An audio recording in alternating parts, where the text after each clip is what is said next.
Buenas tardes. Vamos a esperar si se conectan otras compañeras. Son las 7 en punto. Si no, comenzamos la clase con usted, Adriana. Buenas tardes. Ok, gracias.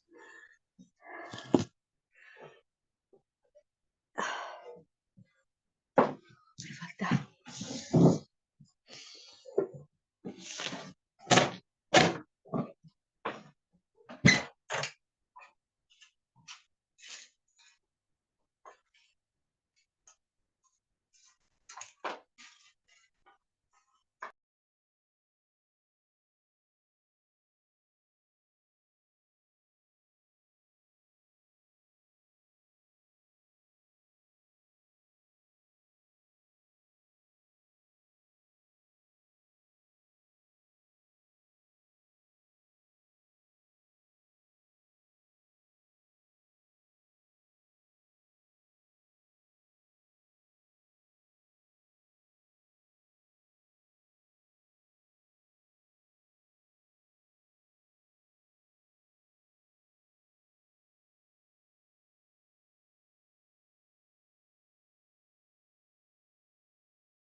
Ni siquiera 10 pesos. No, no. No pagaron garantía. Absolutamente nada. ¿Te pagaron los primeros meses? Enero, febrero, marzo. Enero me pagaron una parte, febrero no me pagaron nada, marzo me pagaron, abril, mayo y el último pago fue en junio, que justo acá tengo la última boleta. La relación entre Kenia y sus...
Ya, chicas, buenas tardes. Vamos a iniciar la clase. Estábamos esperando que se conectaran otras compañeras porque había muy poquito. Ya, déjenme proyectar mi pantalla.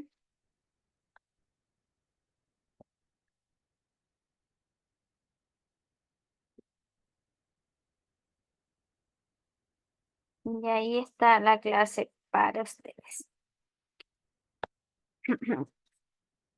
Hoy día es la última clase que no pudimos tener el sábado porque el sábado era feriado y yo pensé que igual iban a tener ustedes como tienen los sábados, pero en realidad me dijeron que no, que igual para las personas que tienen clase los sábados no corren los feriados.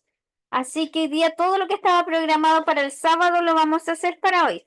Es decir, hoy día tienen su última prueba de este módulo, ya que incluía la clase pasada, que era la de las ostomías, y hoy día solo nos queda agregar los cuidados del pie diabético, ya, y con eso terminan conmigo este módulo y avanzan al siguiente, ya, así que esta es la última clase que tienen conmigo. Y habíamos visto cómo valorar úlceras, los tipos de sondas, además habíamos visto, cierto, los ciertos cuidados que teníamos que tener tanto para sondas nasogástricas como para sondas urinarias, los CUP, ¿cierto? Em, y las gastrostomías. Y vimos la semana pasada, ¿cierto? El viernes pasado, algo de ostomías. Las ostomías, ¿cierto? Es una derivación quirúrgica, es una cirugía en la cual se crea un orificio, ¿cierto? Una apertura artificial de un órgano o una víscera y cierto que es distinta a la salida original, con el fin de poder, ¿cierto? En este caso, evacuar las deposiciones, ya que sería el caso de las colostomías. Y dependiendo de la zona, ¿cierto? Teníamos distintas colostomías. Ya podía ser una colostomía transversa, descendente, una secostomía, etcétera, ¿ya? ¿Qué cuidados, qué aspecto teníamos que valorar entre un aspecto, ¿cierto? Que era sano y las posibles complicaciones, como lo podemos ver a simple vista en esa imagen, que tenemos un estómago que está necrosado y un estómago, yo le decía, saludable, sano, se ve como la imagen de arriba, rojito, brillante, húmedo, ¿ya? Y además de la necrosis teníamos otras alteraciones como la estenosis, que se pusiera más pequeñito, los prolapsos, ¿cierto? Que es quedara colgando, también la retracción, que se fuera hacia adentro el estómago, o que le salieran hernias, perdón, periestomal. ¿Ya? Y revisamos cómo realizar los cuidados para cambiar una bolsita de colostomía. Y hasta ahí habíamos visto y solo nos quedaba ver aquí, denme un segundo.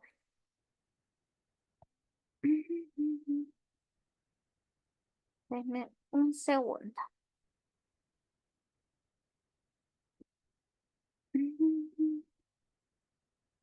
No se estaba compartiendo.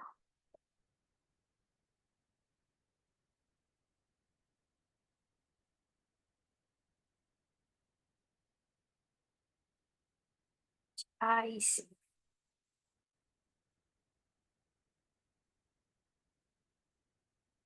Voy a poner a compartir nuevamente la pantalla.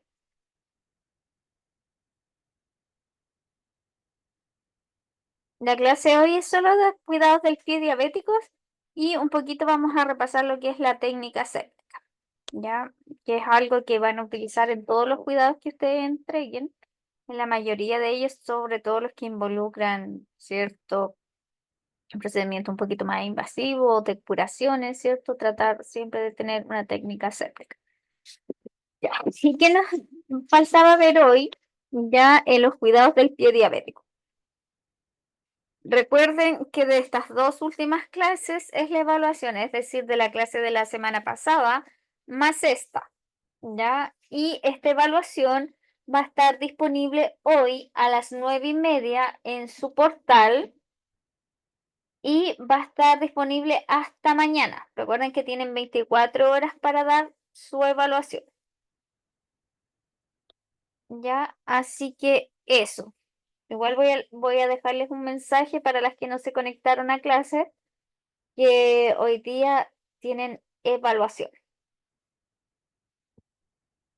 Entonces nos vamos a ir a revisar los cuidados del pie diabético. ¿Se acuerdan que al inicio cuando valoramos heridas, lo primero que vimos, cierto, son diagramas de valoración y había uno específico para el pie diabético? Ya el pie diabético no lo tienen todas las personas, es una clasificación que va en grados, ya grado 1, 2, 3, 4 y 5, y este pie diabético tiene la gracia que solo lo tienen las personas que poseen una enfermedad de base que es la diabetes.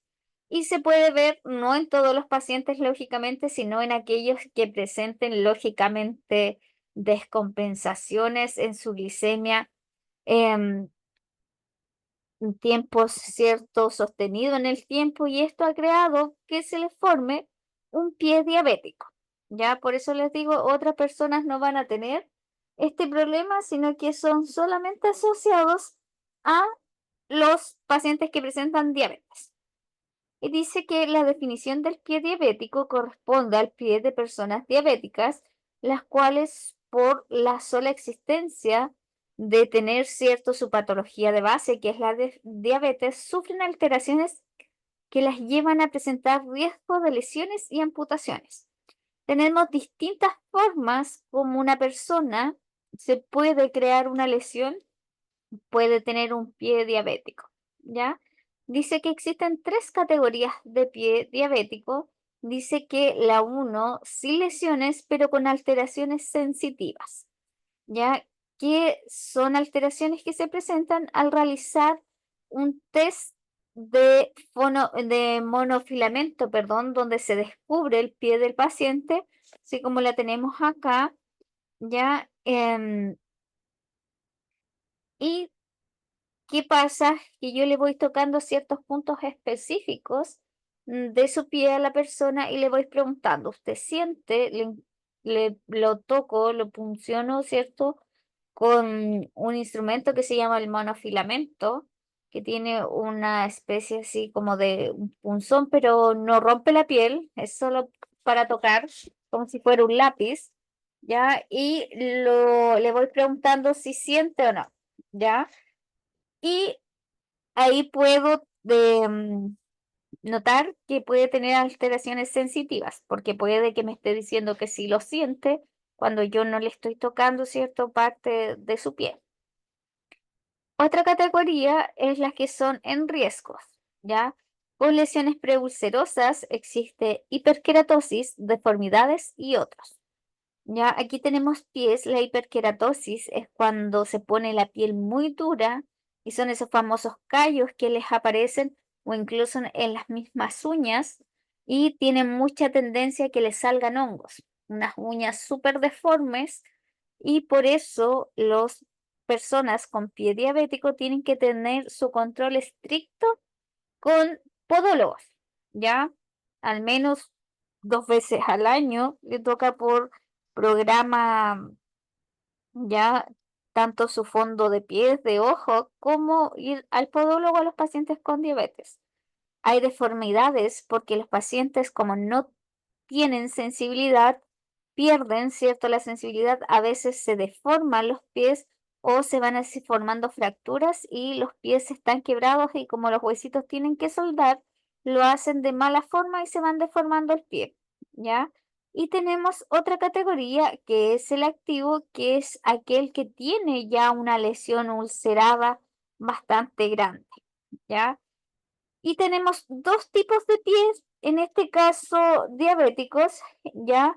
Que tenemos uno que es neuropático y uno que es isquémico. El neuropático es el que les hablo de esto que se pierde la sensibilidad porque al tener muy alta el azúcar, ya lo que va afectando son todos los nervios, la parte de sensibilidad del paciente, por eso no sienten los pies. En cambio, cuando es por isquemia, tienen una enfermedad ya sea vascular que impide que llegue irrigación sanguínea o puede ser por alguna obstrucción. Ya las arterias igual se van, por así decirlo, van sufriendo daños producto de las glicemias alteradas, los vasos sanguíneos se alteran y esto también corre para los vasos sanguíneos que irrigan los ojos, por eso también pierden visión, les da una em, ah, o pueden formarse glaucomas o retinopatías, ya desprendimientos de retina por problemas, ¿cierto?, de los vasos sanguíneos que provoca la famosa diabetes. Por eso es una enfermedad que muchos le temen una vez que son diagnosticados. El problema, ¿cierto?, que es como es un cambio estructural en la vida del paciente cuando presentan diabetes, porque tiene que haber un cambio tanto de hábitos saludables, la alimentación, igual realizar ejercicio. Entonces, es como un poquito complejo y los pacientes llegan a presentar a veces muchas complicaciones que son netamente dadas por el tema de un malo control de la enfermedad.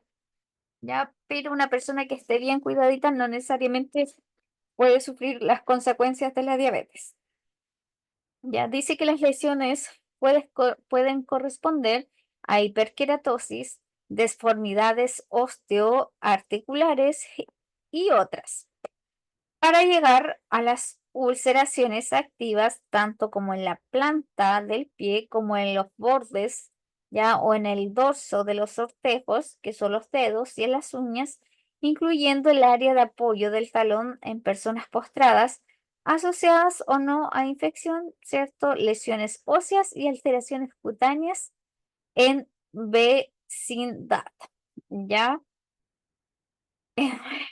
Puede ser todas las anteriores, incluso, como les digo, lesiones óseas. Y en este caso, cuando se ve demasiado, ya cuando tenemos un pie que tiene un grado 4 o 5 que presentan gangrena con bastante extensión y no solo localizado, o desde un grado 3 donde existe osteomielitis, y no se puede controlar la infección, que la osteomielitis es la infección ya más profunda, no solo tejido blando, em, sino del hueso. La única opción para poder tratar este pie, ¿cierto?, es la amputación. Por eso conlleva cierto el riesgo de que se formen estas lesiones y que no sean bien cuidadas o detectadas a tiempo y ocurra el desenlace más terrible, que es amputar, es decir, cortar esta extremidad, ¿ya? Dice, se excluye en la entidad del pie diabético, se excluye en la categoría, ¿cierto?, del pie diabético aquellas lesiones ulceradas que son originadas en patologías venosas, como son las úlceras varicosas, y las secundarias a trauma con lesiones en otras áreas del pie o pierna. Ya, entonces, que quede claro que un pie diabético, ¿cierto?, si bien puede presentar hasta deformidades musculoesqueléticas, son todos asociados solamente a personas que tienen este daño, ¿cierto? Este pie diabético producto del daño como consecuencia de una diabetes mal controlada. Las personas diabéticas pueden presentar una lesión ulcerada superficial, tipo escara, o una necrosis franca con complicaciones de quemadura o trauma de diversa magnitud.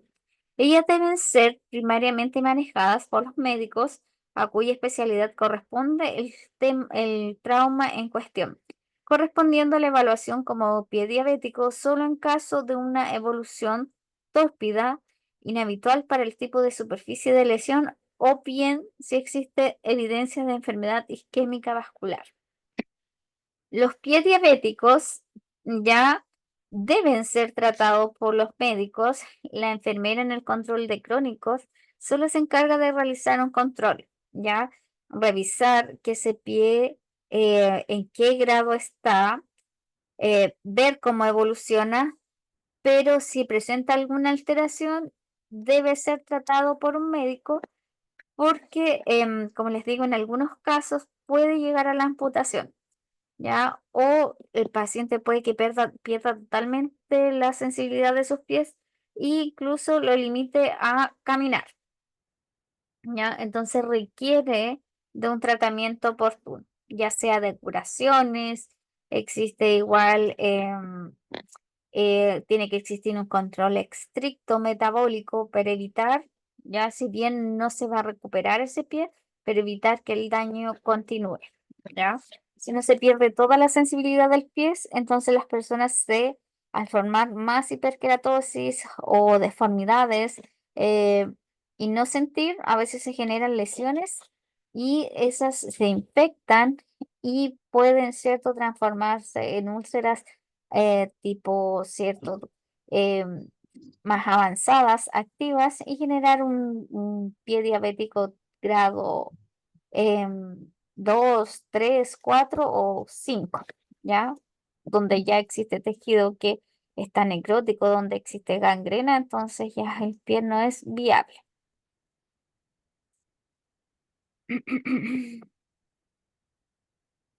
Dice que la identificación del paciente de alto riesgo ya es importante realizarla para poder crear cierto un plan de cuidados, como poder evaluarlo, ya como poder tratarlo. Y cierto, dice que se define como usuario de alto riesgo ¿A quiénes vamos a identificar como alto riesgo? Aquellos pacientes que presenten una úlcera activa o una amputación previa cicatrizada. Por lo general, dicen incluso que cuando se presenta una amputación, aunque sea de un ortejo o de un dedito, los pacientes lo más probable que en un tiempo más presenten em, la necesidad de amputar otro. Esto se ve netamente relacionado porque ya el paciente pierde la sensibilidad y así como se formó una lesión, ya si es que no se cuida, si es que no está atento todos los días a sus pies, lo más probable es que sí forme una nueva lesión. Quienes tengan una neuropatía periférica, es decir, esta enfermedad que ataca a los nervios periféricos, por ende el paciente no tiene sensibilidad en su piel, en sus pies. ¿Ya? Quienes tengan una enfermedad vascular periférica, quienes tengan retinopatía, em, amaurosis o la otra enfermedad que presentan, que es la nefropatía diabética. Parece que la diabetes puede dañar los ojos, riñón, pies, ya extremidades, presenta bastantes daños a órganos específicos, ¿ya? Y que son de vital importancia para las personas, ¿ya? Porque si nos dañan los riñones, la verdad que la única terapia que queda es la diálisis o un trasplante de riñón, ¿ya? Rasgos de personalidad incompatible con la adherencia al tratamiento, que es uno de los mayores problemas en los casos, porque como les digo, tratar a estas personas, evitar que lleguen a estos pies, es algo súper conductual. Y a veces hay pacientes que no son muy colaboradores. Y otros factores como la edad, ser mayor de 60 años, ser del sexo masculino, nivel socioeconómico bajo y vivir solo, lógicamente, por el tema de la adherencia al tratamiento y la data que tenga, ¿cierto? La antigüedad que tenga la enfermedad en el paciente, ¿ya? Ahora, como yo les decía, existen dos tipos de pies que podemos encontrar en los usuarios. Ay, se me corre.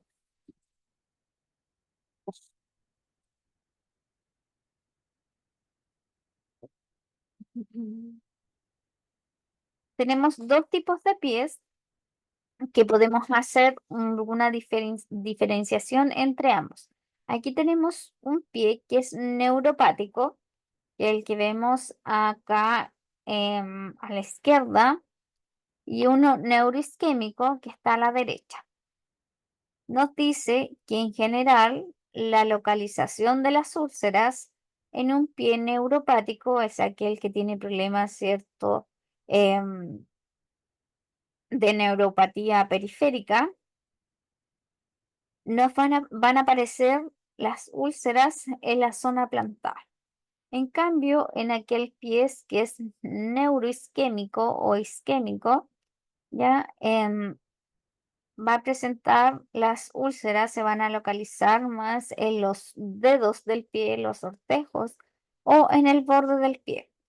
En cuanto a los pulsos, en uno que es neuropático, van a estar presentes. Existe pulso y en aquellos que es más isquémico o neuroisquémico, están disminuidos o están ausentes.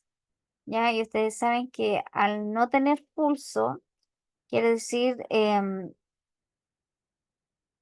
que en algún momento ese tejido, ¿cierto? También va a provocar una isquemia, ¿ya?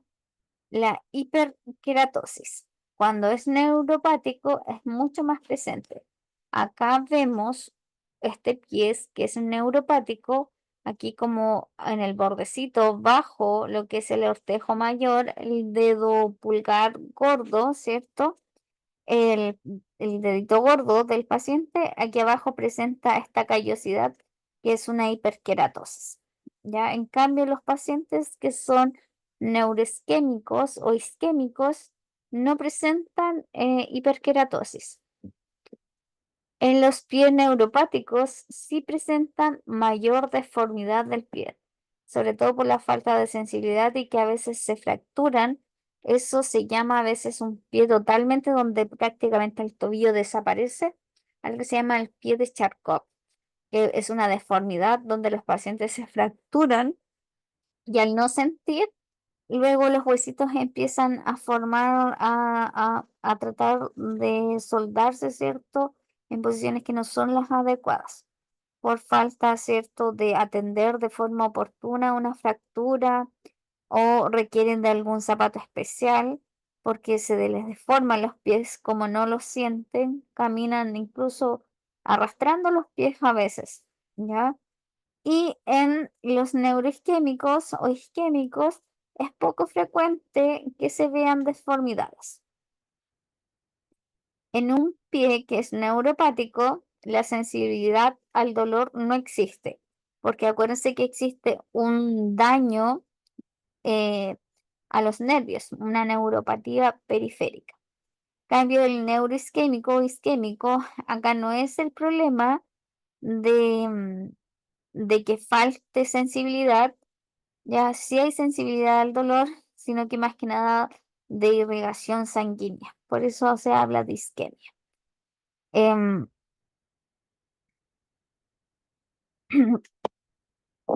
en cuanto a la que es la propriocepción, ya en un en un neuropático está disminuido y en un neuroisquémico o isquémico se puede encontrar de normal a disminuido.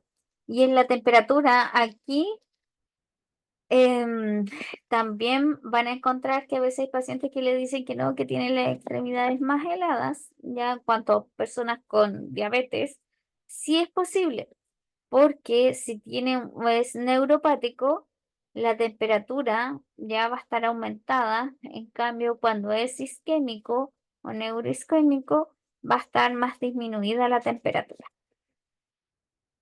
¿Ya? Así que ahí tenemos la diferencia entre dos tipos de pie que podemos encontrar en algunos pacientes que presenten diabetes.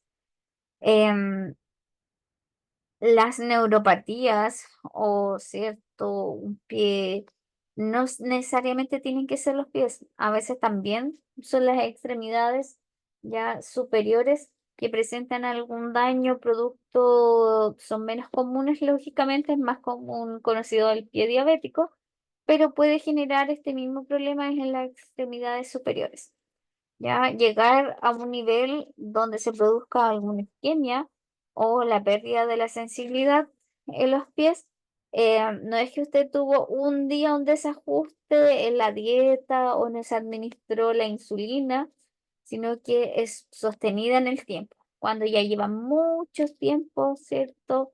Bastante alterada, es decir, una diabetes que no ha sido controlada, lo más probable es que presente alguna de estas consecuencias.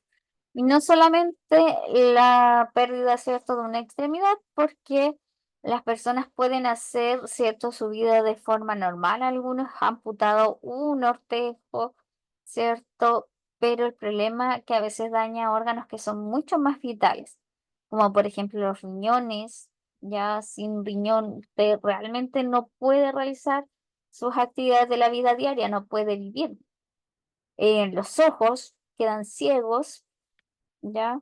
Y son consecuencias de una diabetes mal controlada. ¿Qué podemos hacer? ¿Qué cuidados podemos entregar para las personas con pie diabético, ¿cierto? Realizar una educación diferenciada según el nivel de riesgo. Se debe educar a todos los usuarios sobre los riesgos y la prevención de los problemas del pie diabético, especialmente aquellos con factores de riesgo, incluyendo el hábito de fumar o complicaciones previas en los pies. Debe reforzarse en cada control con la participación activa del usuario y, y de acorde a sus necesidades individuales, sobre todo cuando tenemos pacientes adultos mayores, em, ya que hay que explicarle, ¿cierto?, de acuerdo a las necesidades que tiene el usuario, de acuerdo a su realidad que tiene. El mal control metabólico y el tabaquismo son los elementos de mayor importancia que favorecen el desarrollo de los factores de riesgos para la ulceración en un pie diabético, ¿ya? Mal control metabólico, ¿cierto? Es decir, que este nunca logra estabilizar sus niveles de azúcar en la sangre y eso sigue y siga provocando daños. Y el tabaquismo, que sabemos que el cigarro también genera un problema a las arterias, ¿ya? Entonces, em, son muchos y no solamente a las arterias, sino que también interfiere lo que es el proceso de cicatrización. Así que si tuviéramos una lesión, también el tabaquismo nos ayudaría, ¿cierto? Nos impediría que cicatrice de forma correcta esa lesión. Ya, así que, ¿qué se les pide? Que los fumadores deben dejar, ¿cierto? El uso excesivo y deben dejar de fumar, ¿cierto? El consumo de tabaco, para así disminuir los riesgos de presentar alguna enfermedad que afecte, ¿cierto? Que ayude aún más a formar un pie diabético. Ahora, ¿qué podemos fijarnos en nuestros pacientes y educarlos, ¿cierto? Según la necesidad que tenga y según su nivel, ¿cierto? Educacional, em, realizarles educaciones, ¿cierto? Guiarlos en qué se deben fijar para el control, ¿cierto? De sus pies. Lo más importante es enseñarles a realizarles un autoexamen del pie. Y esto implica que le debo enseñar al usuario a observar e inspeccionar de forma diaria sus pies, poniendo énfasis en los siguientes, ¿cierto? Los siguientes 7 puntos. Em, Primero, siempre observar la punta del dedo, borde o el ortejo mayor, que es el dedo, el pulgar, el dedo gordito, ¿cierto? ¿Por qué la punta? Porque la punta, si estamos mucho en cama, en la punta del dedo es la que va a estar en constante presión, por ejemplo, con la ropa de cama, o es la primera parte que tiene el zapato contacto. Y si hay un pie que pierda la sensibilidad, puede, ¿cierto?, estarse generando un daño ahí y nosotros no lo percatamos. La base del dedo o el primer ortejo, el ortejo mayor, perdón, ¿cierto? Ahí viene una parte del pie que nos resulta como una base de apoyo, sobre todo al flexionar el pie. Entonces, también es una zona que es, pero muy de riesgo para la formación para lesiones por presión. O sea, y por la contextura, o sea, por el riesgo del pie diabético que tienen. Ahí siempre se forman úlceras, ¿ya? Y la base del tercer dedo, la base del quinto dedo también son zonas donde podrían aparecer úlceras por presentar un pie diabético, el borde externo de los pies y los espacios interdigitales. Y es importante, por ejemplo, enseñarle al paciente a que este autoexamen, debe ser de forma diaria, debiera lavarse todos los días los pies, ¿cierto? Secarlos em, ya prolijamente y con un espejo ponerlo en sus pies y así poder observárselas, ¿ya? Porque una de las mayores complicaciones es que los pacientes no se pueden ver sus pies y como no los sienten, se los miran por delante y encuentran que está todo ok. Pero el problema ya sabemos cuáles son los puntos específicos que hay que mirarlos. Por ende, usted le pone un espejo ahí en la planta y podría observarse todas estas zonas específicas que yo le dije, ¿ya? Es muy importante realizarse su autoexamen de forma diaria, examinar sus pies ante cualquier eh, alteración, consultar a su respectivo médico, ¿ya? Em, ¿Qué podemos hacer también? Precauciones con estos pies, como por ejemplo nunca andar descalzo. ¿Por qué motivo? Porque puede haber algún trozo de vidrio o algún objeto que nos pudiese realizar alguna especie de herida. Lavar de forma diaria los pies con agua tibia, nunca caliente por el riesgo de quemadura, sobre todo si presenta un pie que es neuropático, ya pierde sensibilidad, lo más probable es que se llegue a quemar. Y eso mismo ocurre para que los pacientes no pueden, ¿cierto? En invierno cuando hace frío, calentarse cerca de zonas que tengan mucho fuego, ¿ya? Porque al no sentir los pies se pueden quemar. ¿Qué más, cierto? No remojarlos, secarlos prolijamente con especial em, énfasis entre los sortejos, es decir, entre medio de los dedos. Se puede ayudar con una toalla de papel, ¿cierto? Con toalla nova o con papel higiénico para mayor absorción. Incluso si podemos pasar un secador de pelo, pero con el aire bien tibio o helado para percatarnos, ¿cierto? Asegurarnos simplemente que quede bastante seco. Secar prolijamente, ¿cierto? Todas estas áreas de la zona interdigital. Ya lubricarlos con glicerina, aceite emulsionado o crema sin perfume, exceptuando, ¿cierto?, cuando exista una sudoración excesiva. Y evitar, ¿cierto?, lubricar entre medio de los sortejos. Existen también las cremas con urea al 20%. Esos son ideales para las personas con pie diabético, ¿ya? Y en general para diabetes, porque toda la piel se reseca mucho, así que se debe realizar bastante cuidado de la piel. Lo único que nos pide es que no lubriquemos adentro, ¿cierto? La zona del interdigital, porque se genera mucha humedad y es mucho más riesgo de que la piel se macere o se crean, ¿cierto?, las condiciones para la aparición de hongos. Em, ¿Qué no realizar? Utilizar, ¿cierto? No usar estos removedores de callos ni lijas metálicas, ya por el riesgo de que se puedan generar más lesiones. No usar guateros y evitar poner los pies cerca de las estufas y braseros. Y realizar un examen diario de lo que son sus zapatos. Sobre todo, de hecho, se tiene muy indicado las personas diabéticas, los cuidados que deben presentar en casa, es que al momento de ponerse el zapato, primero meter la mano y tocar para todas partes, ya si hay algún chinche que pudiera estar, que la pudiera pinchar, alguna aguja, algo, alguna piedrita, porque todo puede ser posible fuente para la formación de una lesión.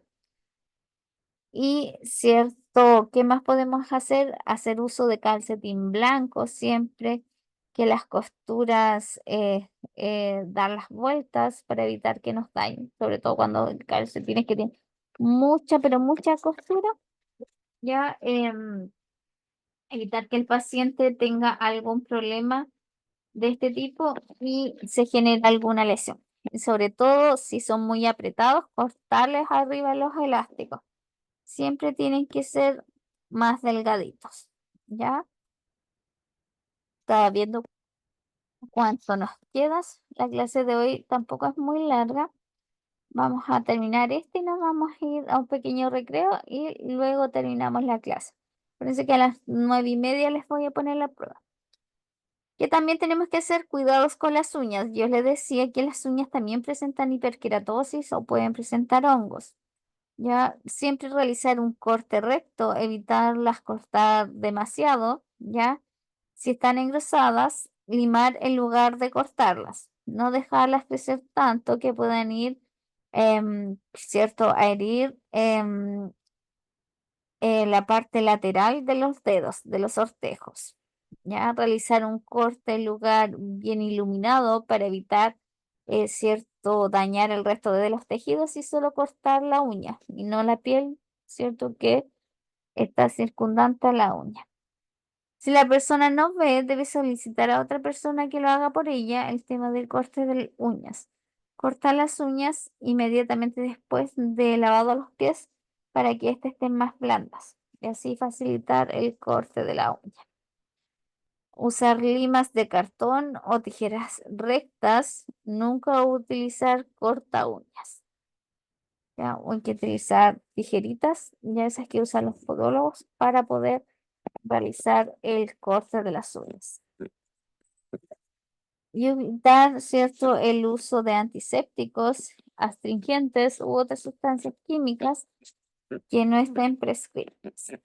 ¿Ya? Así que ahí hacemos cuidados tanto del pie, con un autoexamen del pie, algunas indicaciones que me ayudarían, ¿cierto?, a prevenir, ¿cierto?, la formación de lesiones en el pie diabético. Y también hay que preocuparse de los cuidados de las uñas que se deben tener. ¿Ya? Y con respecto, ¿cierto? Como yo les decía, algunas personas presentan mucha hiperkeratosis en las uñas. Dice que el tratamiento de la hiperkeratosis y de las uñas encarnadas debe ser hecho por un técnico especialista en atención de personas diabéticos. En su lugar es los podólogos, que son los encargados de hacer estos cuidados. Y como sugerencia, ¿cierto? Tampoco como cuidado, no cortar las cutículas, ¿ya? Y como les adelantaba adelante, las precauciones con los calcetines que uno utiliza. Utilizar de preferencia calcetines que sean claros, ya por si hay alguna lesión, yo pueda saber dónde específicamente al caminar, dónde está realizándose el sangrado, etcétera. Que no tengan acrílicos de hilo, algodón o lana, ya. Y si es posible sin costuras y que no presenten unas costuras tan gruesas que esto las pueden dañar. Que el cambio sea diario y que el lavado sea por el revés, usar calcetines y calcetas no elásticos, ¿cierto? Que estos sean bastante suaves, ya donde los elásticos no aprieten, ¿cierto? La manguita de arriba y si no, ¿cierto? Cortarlos para evitar, ¿cierto? Mantener una buena circulación. Por eso encontramos a veces muchos pacientes diabéticos. Si me voy que le cortó los calcetines es porque lo más probable es que haya sido muy, pero muy apretada. Revisar sus calcetines antes y después del uso, buscando señales de humedad o alguna lesión. Acuérdense que si usamos calcetines blancos, quedan marcaditos, ¿cierto? Como la forma del pie y nos podríamos buscar si es que está sangrando alguna herida, etcétera. ¿Y qué otras precauciones podemos utilizar con los zapatos? Dice que el calzado debe ser de horma ancha, con una suela gruesa, nunca puntudo ni con las punteras duras, sin costuras interiores, que sea cómodo de tal manera que los sortejos y el pie descansen en su posición natural. Debe ser de material suave, que no produzca presión, evitando los cierres elásticos. Evitar el uso de plástico o gomas de contacto en los pies. em, y dice que los zapatos de seguridad son una excepción en pacientes ya laboralmente activos y sin atrofia muscular, ya que su diseño de redondo y de caja amplia permite su uso con algunas plantillas adecuadas en su interior, ¿ya? Entonces, el zapato de seguridad dice que es la excepción, ¿cierto? De los pacientes ya que están trabajando los pueden utilizar, ¿ya? Em, Dice que comprar calzado preferentemente al final del día cuando los pies están más hinchados. Las mujeres deben evitar usar el zapato de taco alto con sobre 5 centímetros del taco del zapato y sin tiritas o hebillas que puedan producir heridas en la piel.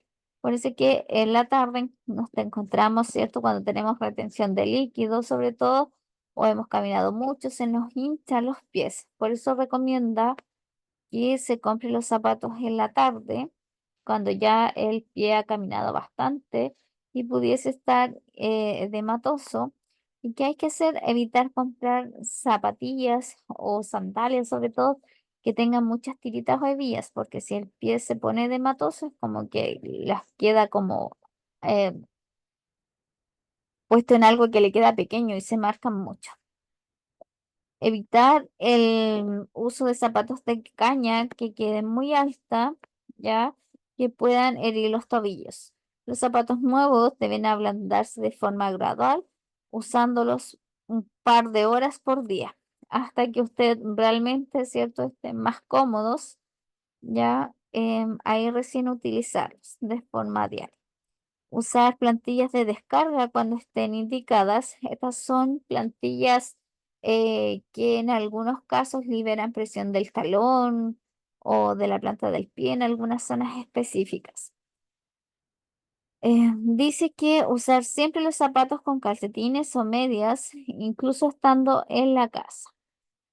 Nunca ponerse los zapatos sin calcetines en el fondo. Sacudir y revisar de forma visual y manual el interior de los zapatos antes de ponérselo con el fin de detectar presencia de irregularidades o cuerpos extraños. Ya a veces, sobre todo cuando compramos zapatos, los nuevos nos generan bastante daño, entonces siempre hay que estar atento ahí al calzado.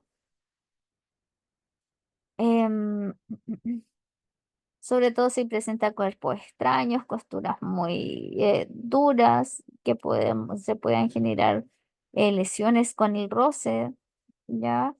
Em, dice que si se usan zapatillas de casa, estas deben ser lo suficiente firmes como para proteger la piel de un trauma, cierto, inadvertido. Si los zapatos se mojan, no secarlos cerca de la fuente de calor para evitar el resecamiento del cuero.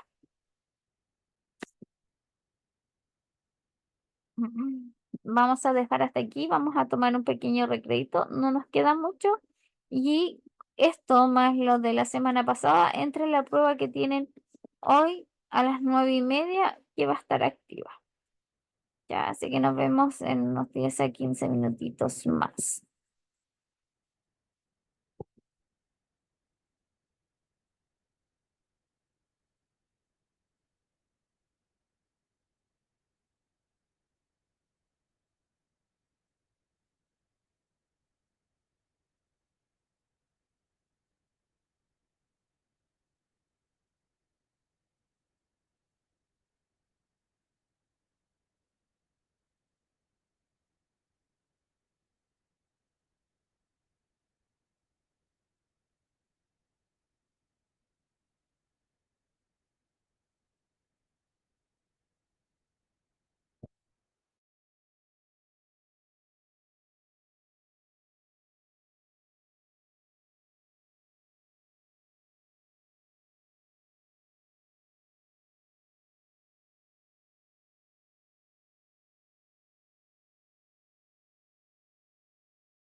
Ya, chicas, vamos a continuar. Voy a compartir la clase, la pantalla, perdón.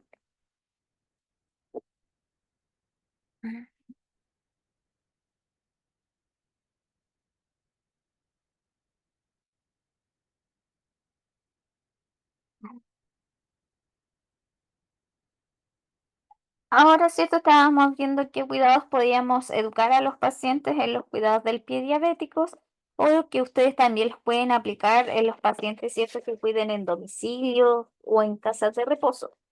Ya que sepan que tienen esta patología, ¿cierto? Em, Siempre hacer los cuidados para sus pies.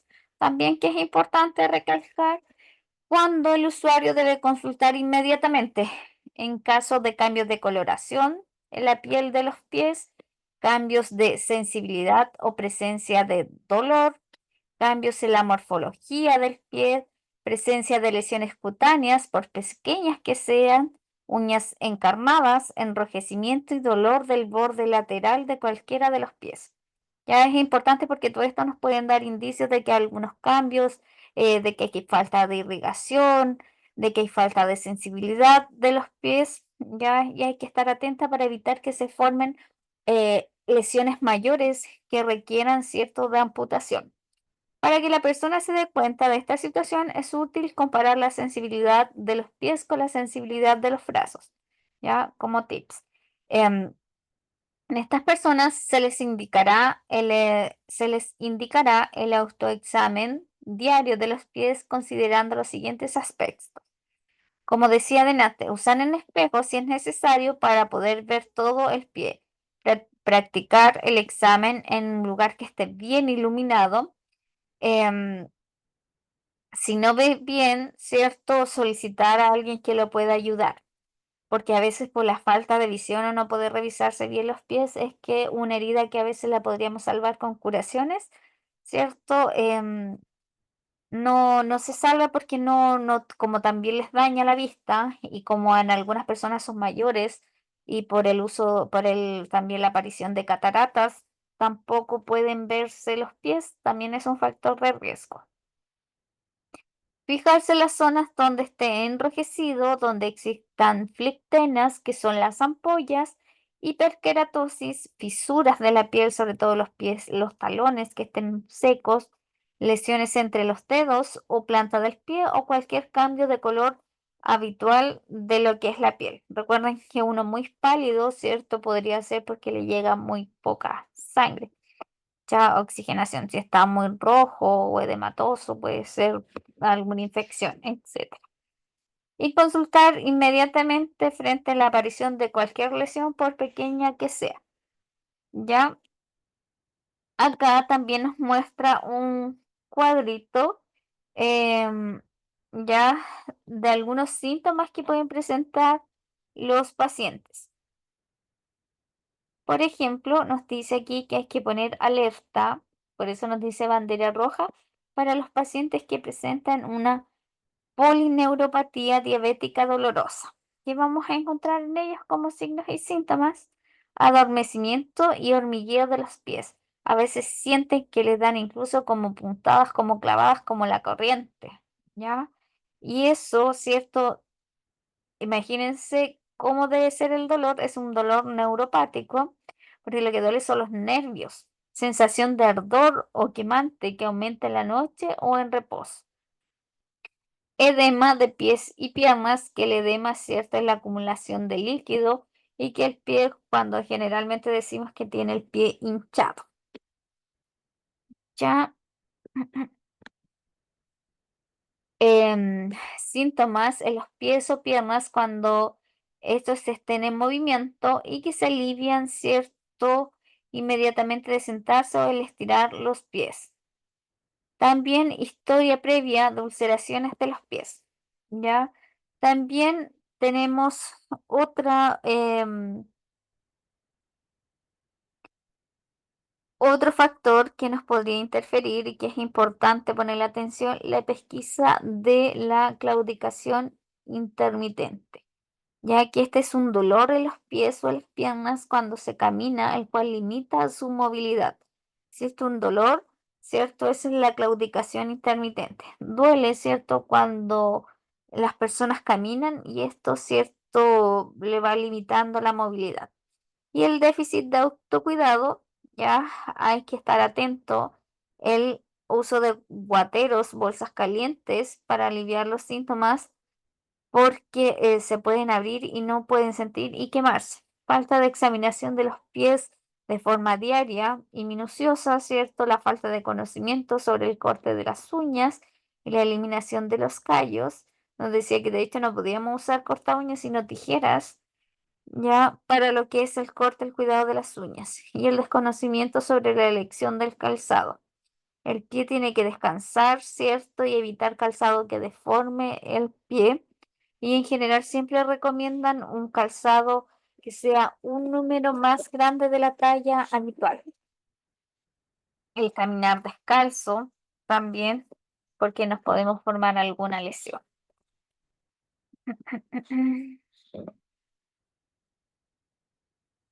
Y lo último que nos queda ver de lo que es el cuidado del pie diabético son los cuidados que pueden otorgar, ¿cierto?, los podólogos. Y nos dice que los cuidados podológicos deben ser realizados por personal debidamente capacitado en el tema, como por ejemplo alguna enfermera universitaria con un curso de podología aprobado, ¿cierto?, en alguna institución reconocida por el MinSal, algún técnico de nivel superior, auxiliar de enfermería con curso de podología aprobado en alguna institución reconocida, ¿cierto?, por el Ministerio de Salud, con el título de podólogo reconocido, ¿cierto?, por el MinSal. Y que sobre todo, ¿cierto?, tenga experiencia en los cuidados de los pies diabéticos. Ya dentro de las mayores consultas que reciben los podólogos, tenemos la micosis cutánea, que es la presencia de hongos. Ya ahí vemos unos dedos, la zona interdigital de los pies y podemos ver que hay unos hongos, ¿ya? Dice que es caracterizada por un eritema pruriginoso, ya que pica mucho de la piel y fisuras interdigitales. El manejo se basa en el secado cuidadoso de los pies después de cada lavado para luego utilizar soluciones de uso tópico como es el caso del clotrimazol o con clotrimazol más betametasona para calmar la picazón. La onicomicosis, que es la presencia también de estos hongos en las uñas, sí, ¿ya? Y que está caracterizado por el engrosamiento, deformidad y fragilidad de la uña, sobre todo los pacientes diabéticos, aparte por la hiperkeratosis, ya de las uñas o la presencia de hongos, se deforman y se ponen así como algunas muy, muy difíciles de cortar, duras y unas uñas deformes. Dice que el manejo podológico con uso de limas controladas evita el riesgo de la ulceración local. Y la uña encarnada, que es conocida con el nombre de paronychia, es una lesión secundaria al mal manejo del corte unguial, gatillando una lesión inicialmente inflamatoria y luego séptica por la impactación de un espolón, que es un cachito que queda cierto unguial al cortar la uña. El manejo corresponde a una debridación local que se debe insistir en realizar un corte recto de las uñas.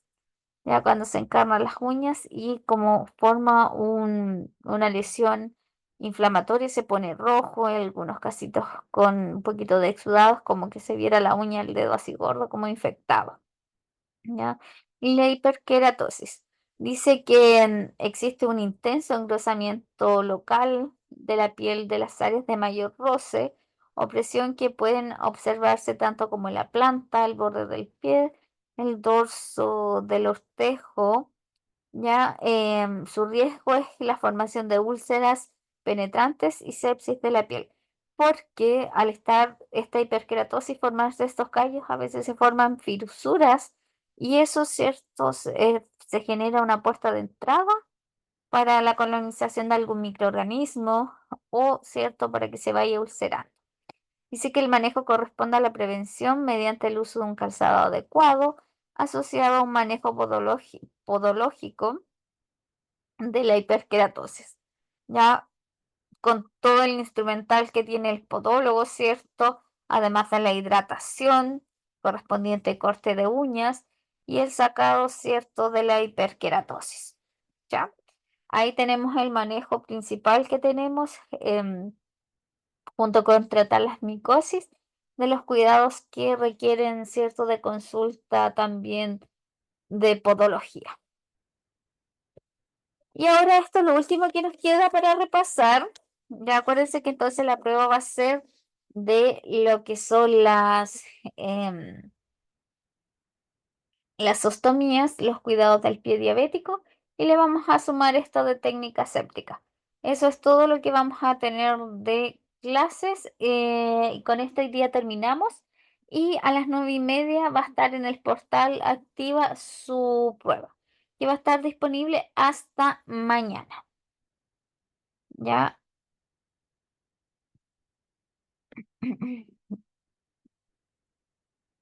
Entonces revisaremos qué es lo que es la técnica aséptica.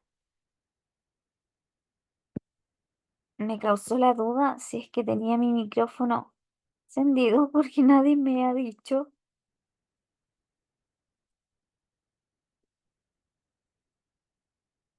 pero sí, estaba encendido. Ya. Dice, ¿qué es la técnica aséptica?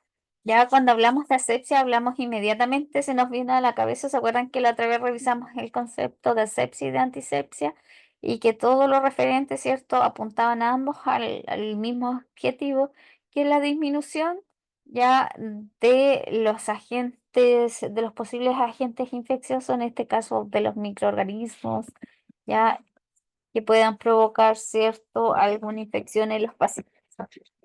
Dice que es un conjunto de medidas, procedimientos y actividades destinadas a disminuir la contaminación microbiana de pacientes y equipos médicos. Esta técnica es de cumplimiento obligatorio para garantizar la calidad de la atención de los pacientes y deben estar siempre presentes al momento de realizar procedimientos invasivos durante la atención clínica. Entonces, por eso es considerado una técnica. Ya dice que la técnica séptica es una estrategia importante, para prevenir infecciones asociadas a la atención de salud, dentro de las cuales la higiene de manos continúa siendo la práctica indiscutiblemente de mayor relevancia. Ya las infecciones asociadas a la atención de salud, así como las lesiones por presión, como las caídas en los centros hospitalarios, corresponden a un indicador de calidad, es decir, que el personal cumple cierto con los conocimientos mínimos para otorgar cierto esos cuidados que sean de calidad.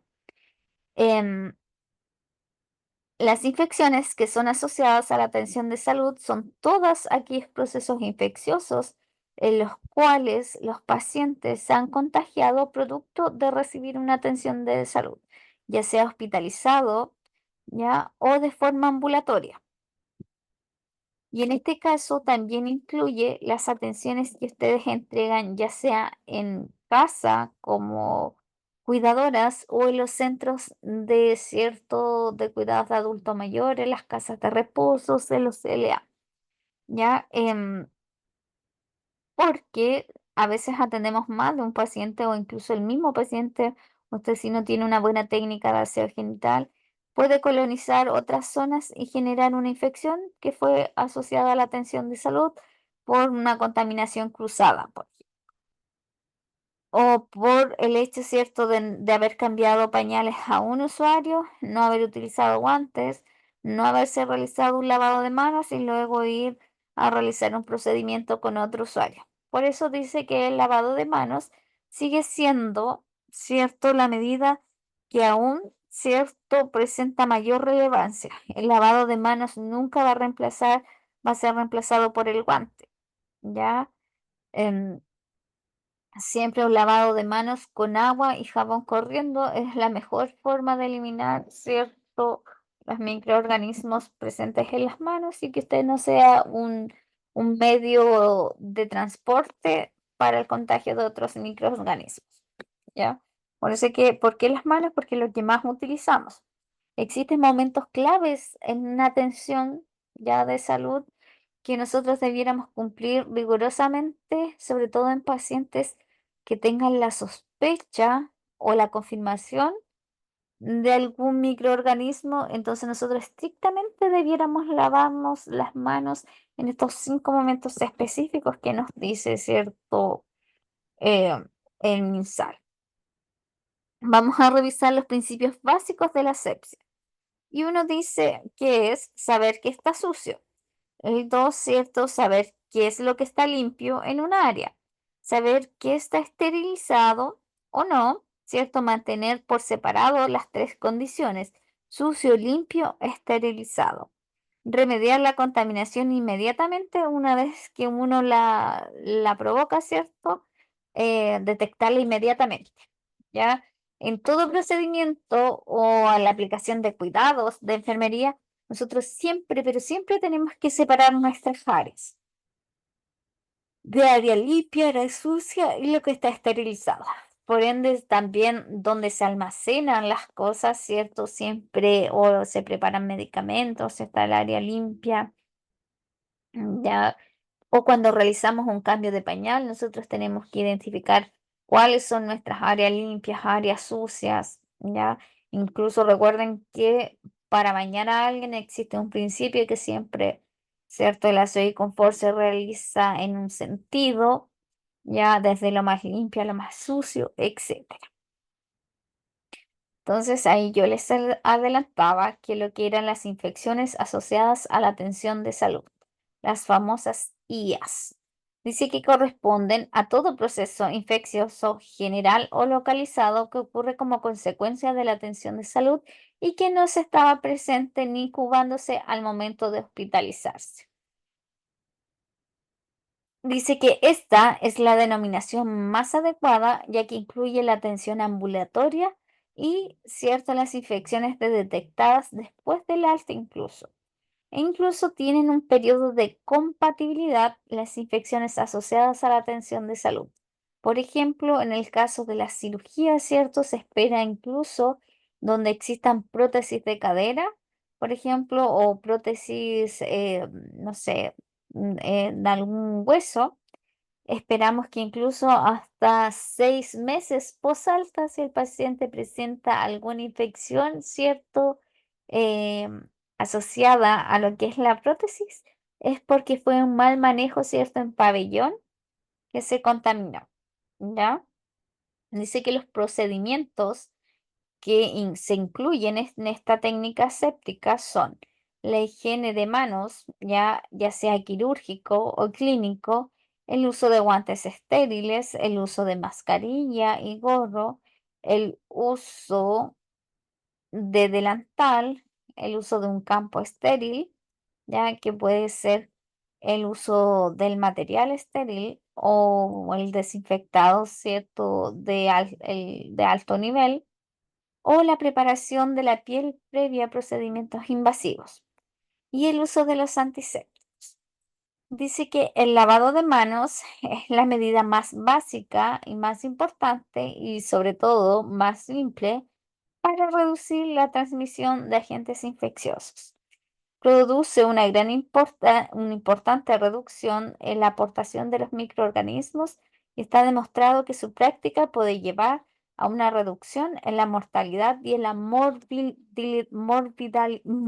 morbilidad, perdón, de los pacientes. ¿Ya? Es decir, el lavado clínico de manos resulta ser de gran importancia porque disminuye la mortalidad e incluso algunas patologías asociadas a los pacientes, causada por la transmisión, perdón, de infecciones de un paciente a otro. Así que es muy importante hacer uso del lavado, ¿cierto?, de manos. Entonces, esta técnica debe ser realizada por todos los miembros del equipo de salud, ya como una práctica rutinaria. Y cierto, existen momentos claves que les vamos a ver ahora de cuándo realizarlo. Esta técnica se debe realizar con agua y con jabón, cierto, neutro o cosmético y secado con toalla de papel desechable, no con toalla de género. Por eso en todos los lugares donde se realizan atención de salud existen muchas toallas ya de papel desechable. Y la gracia es que tiene un momento y existe toda una técnica que la vamos a revisar aquí de cómo realizar su lavado de manos, ¿ya?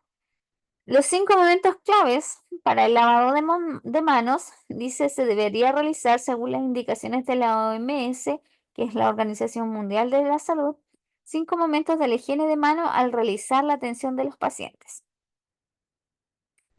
Como por ejemplo, 1. Antes de tener contacto con el paciente, antes de realizar una tarea séptica o limpia, después del riesgo de exposición con fluidos corporales como orina, sangre, cierto, deposiciones, después del contacto con el paciente y después de haber tenido contacto con el entorno. Es decir, si usted le arregló la ropa de cama, su ropa personal, sus utensilios de aseo, el velador, todo eso que comprende el entorno del paciente, ¿cierto? También se lava las manos, porque a veces hay microorganismos que quedan en la superficie y usted al tener contacto, ¿cierto? Se los lleva en sus manos y puede ser portadora de estos em, y contagiar a otro paciente, ¿ya? Esta técnica de lavado clínico de manos tiene ciertos pasos que hay que irlos realizando y debe durar entre 60 a 40 segundos para ser considerado un lavado clínico de manos. Para esto, ¿qué necesitamos? Agua, jabón y papel desechable.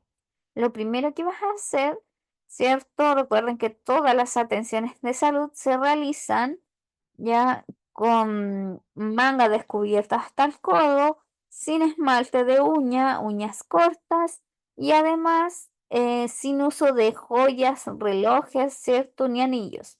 Entonces, una vez que tenemos nuestras manos despejadas en todas las condiciones que dije, lo que hacemos es dar el agua y nos mojamos una mano y otra.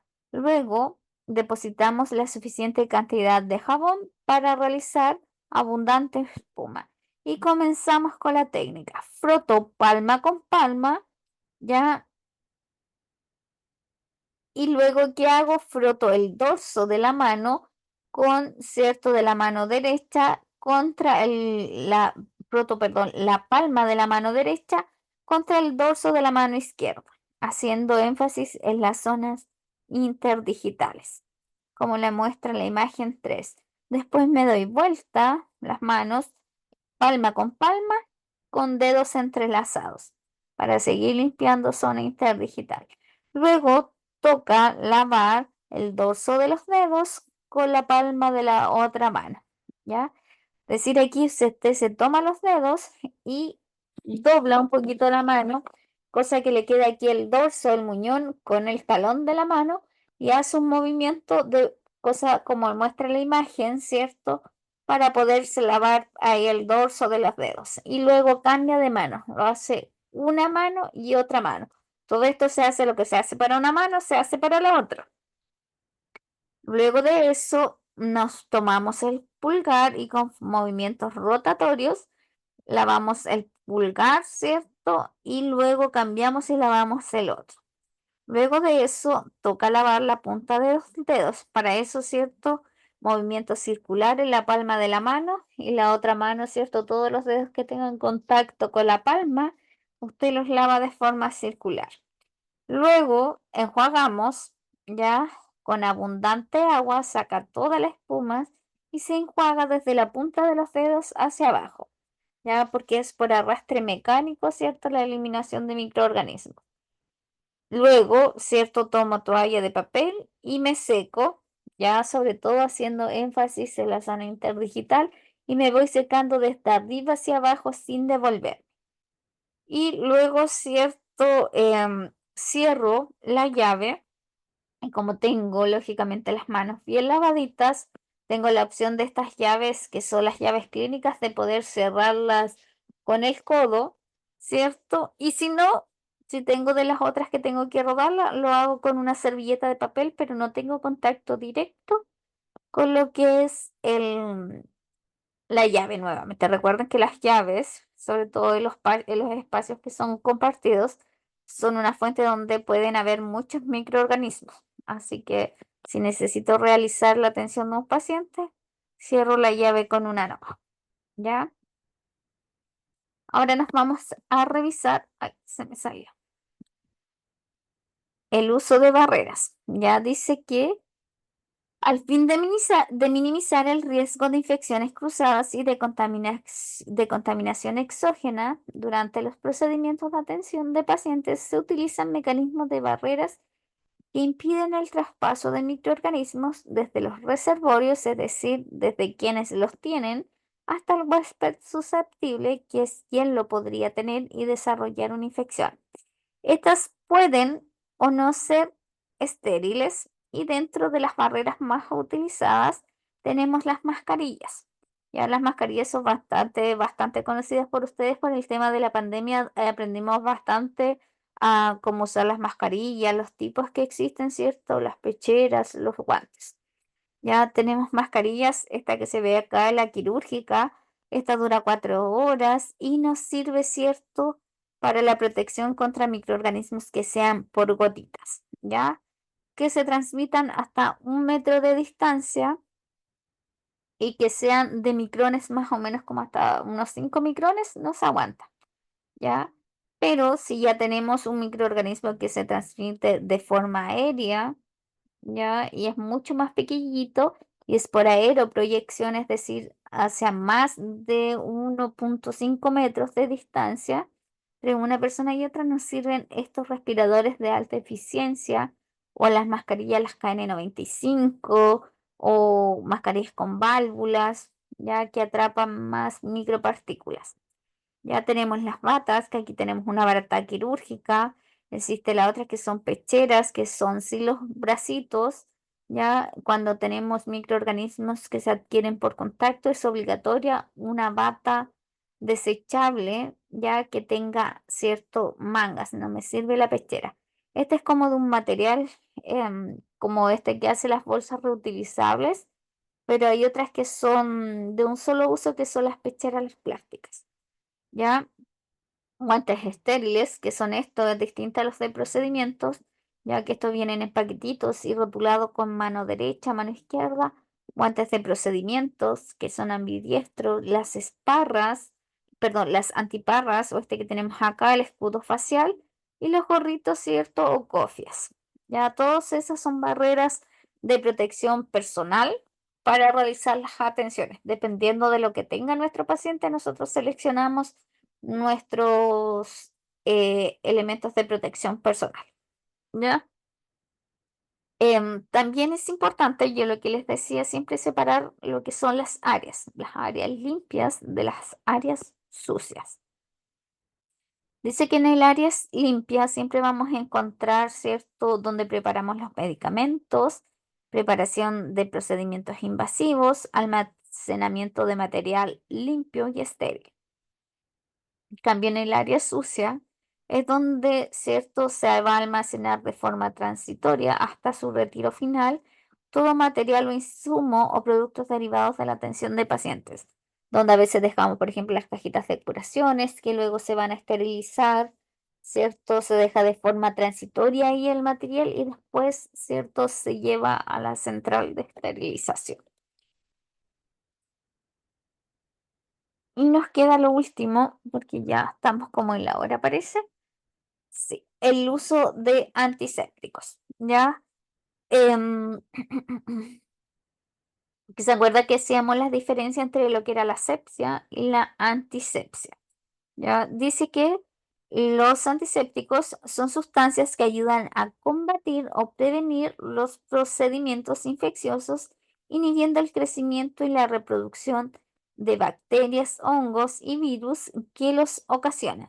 Se aplican principalmente sobre la piel para atender heridas, quemaduras, picaduras, aunque también pueden ser utilizados en la mucosa como boca, garganta o fosas nasales. Y aquí, cierto, lo que utilizamos en mucosa oral, tenemos harto los colutorios de clorexidina, son para hacer enjuagues, ¿ya? O algunos que venden como el Calmafta, por ejemplo, es un antiséptico cuando salen llagas en el labio, ¿ya? Entonces hacemos la diferencia entre lo que es la antisepsia, que es la remoción o la destrucción de los microorganismos sobre seres vivos. Es por eso que decimos que aquí lo vamos a aplicar en heridas, en mucosas, ¿cierto? Porque lo utilizamos en personas, en piel.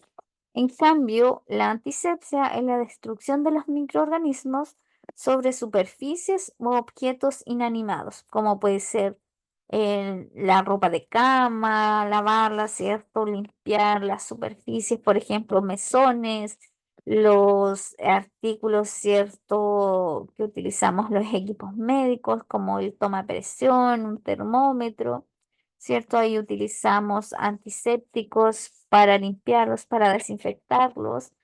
En esterilización tenemos una forma de clasificar los equipos que son críticos, semicríticos, ¿cierto? Para el tema de ver si requieren de esterilización o de una desinfección de alto nivel, ¿ya? ¿Qué utilidad tienen? La antisepsia elimina los microorganismos, elimina la contaminación por microorganismos o patógenos. Y en el caso de la antisepsia, también se elimina la contaminación por microorganismos o patógenos. ¿Qué es lo que nos cambia? ¿Cierto? La superficie donde los aplicamos. ¿Qué agentes se utilizan? En el caso de los antisépticos, utilizamos, de la asepsia, perdón, utilizamos antisépticos, detergentes y jabones. Y en el caso de la asepsia, desinfectantes y la esterilización. Ya, porque recuerden que nosotros no vamos a esterilizar a las personas, pero sí podemos usar antisépticos para disminuir la carga bacteriana, por ejemplo, en una piel, cuando nosotros vamos a, a realizar, por ejemplo, la introducción, ¿cierto?, de algún catéter, etcétera. Dice que en la antisepsia, el lavado de manos, preparación de la zona corporal quirúrgica, son algunos ejemplos de estos. Ya acuérdense que ahora saben que es un lavado clínico de manos que debe durar de 40 a 60 segundos, perdón, que debe ser paso a paso y que debe ser realizado, ¿cierto? El secado con una toalla de papel, ya que las toallas de género deben ser de uso personal, ya que quedan muchos microorganismos. En la casa nosotros utilizamos solo toalla de género, pero, ¿cierto? Solo la usan los integrantes de nuestra familia y en algunos casos tenemos más de una y son solo las toallitas de mano, ¿ya? Y nosotros estamos acostumbrados a nuestros microorganismos, pero cuando existen microorganismos que son patógenos, ya por eso para evitar el riesgo, en salud siempre utilizamos toalla de papel. ¿Ya? ¿Y qué ejemplos de antisepsia tenemos? La esterilización de material y de equipo quirúrgico, desinfección de mesas y zonas de trabajo.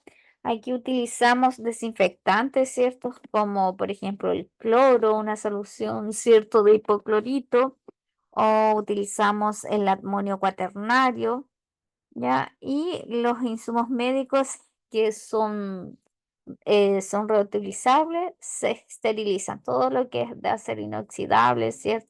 Mangueras, todo se meten a los autoclaves donde queda la esterilización, es la ausencia total de microorganismos, ¿ya? Que en una desinfección pueden quedar algunos, ya sobre todo los microorganismos que son resistentes a ese desinfectante, pero en la esterilización, ¿cierto? Se eliminan todo tipo, hasta incluso las esporas, ¿ya? Em, Así que eso. Todo esto va a entrar en la prueba de hoy, que va a estar disponible, recuerden, hasta mañana a la misma hora, ¿ya? En general siempre les dejo como 1 o 2 horitas más, ¿ya? Para que tengan tiempo para contestarla. Así que lo más probable, acuérdense que ahí ustedes pues ven hasta qué hora está disponible. em, Se las voy a dejar hasta las 11, ¿ya? Desde hoy, ¿cierto? Hasta las 11 de la noche de mañana, para que la puedan dar ahí en cualquier tiempo libre que tenga. Mis clases llegan hasta aquí, ¿ya? Así que esta es mi última prueba, así que oficialmente me despido. Ustedes continúan con su módulo por si acaso. Desconozco si que les corresponde, pero su coordinadora les avisa, pero lógicamente lo más probable es que también tengan clases mañana, ¿ya? Ella se pone en contacto con ustedes porque ya está avisada de mi parte que ya tiene cierto, hemos terminado. Solo nos queda pendiente la probita que la voy a dejar puesta desde ahora a las 9:30 hasta mañana. Voy a cargar la lista para pasar y estaríamos lista porque ya estamos en la hora. Así que no sé si tienen alguna duda, alguna consulta. Sí, yo tengo una consulta. Las personas que están con deuda de prueba, en mi caso que no lo pude realizar, por lo menos con usted, tengo una pendiente. ¿En qué fecha se abrirán las pruebas? Desconozco porque no sé cuánto les queda del curso, ya, pero eso la profesora Yesenia igual les avisa cuando es la semana de recuperación. En general siempre es una semana antes que se acabe todo el curso. Si usted debe pruebas conmigo o con cualquier otra profesora, esa ¿Ya? semana se abren todas las pruebas que usted deba. Ya, ok. Solamente eso. Muchas gracias. Ya, para las que deban pruebas, ahí está, cierto, también avisadito. Siempre van a tener opción de recuperar las pruebas, pero como les digo, existe una fecha para que todas recuperen en la misma fecha, ¿cierto? Porque si andamos de una en una, como que se forma más complejo. Ya, así que vamos a cargar la lista de hoy, 5 de julio, y estaríamos listos con nuestra clase. ¿Ya? Así que suerte, contesten, ¿cierto? Bien seguras, échenle otra leída, ¿ya? Para que les vaya excelente. La última prueba que tuvimos, casi puros 7, así que súper bien, ¿ya? Elena del Carmen, Andrea Burón, Presente, profesora. hasta luego, ahí estamos lista. Adriana, chao, Adriana Cárdenas, también, Presente, profesora. hasta luego. Muchas gracias. Que agradece Verónica, Evelyn, ahí estaba. Presente, profesora. Buenas noches. Buenas noches, Geraldine del Pino, Elvia, Elvia Gómez, Presente. hasta luego, ahí estaba. Karen García, Presente, Karen. eh, Buenas noches. buenas noches. Y Luciene Génesis, María Lunar, Rosa, Naritza Mendoza, es la chica que se Buenas conecta. noches. Buenas noches. Lisette Presente, Morales, profesora. buenas Muchas noches. gracias. Natalia Silva, está ahí. Y me falta, Acá, profesora, buenas noches. buenas noches, María Podea, Carolina Sáez y Ana Tapia. Y estamos listos. Buenas noches.